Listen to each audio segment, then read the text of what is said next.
AnimalClass.co.uk. So we need to learn how to restrain lots of different cats, because all cats have different temperaments and different natures and will behave in different ways.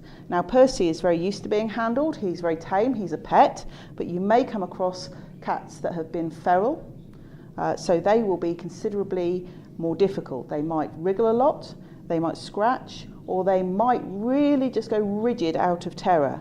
So the first thing we're going to do is make sure we've got a non-slip mat on the table. That just helps the cat to get a little bit of traction. Okay, and you don't want to leave the cat just sitting on the table. You want to have one hand on the back of the neck.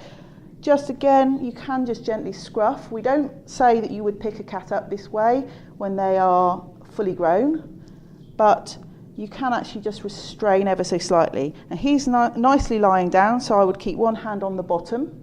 And if the vet wanted to have a look, or you wanted to have a look, you've now got him in a place where you can sort of see most of the body. I can also, if I want to, sit him up. I'll just see if I can get him to sit up. Okay, I can bring my hand underneath and I can just get him to sit, and again hold him via the chest.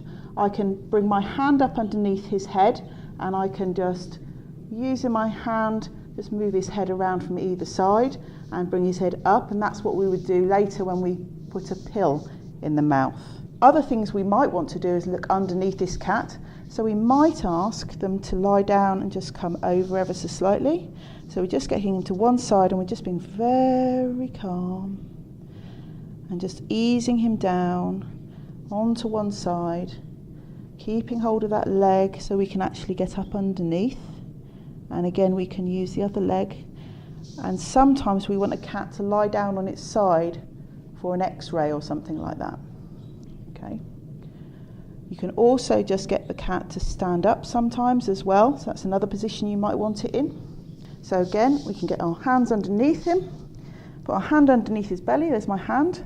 Okay, it does disappear into the fur a little bit. And again, a hand just at the neck, and that just restrains him in the standing position. So there's lots of different ways to hold on to them.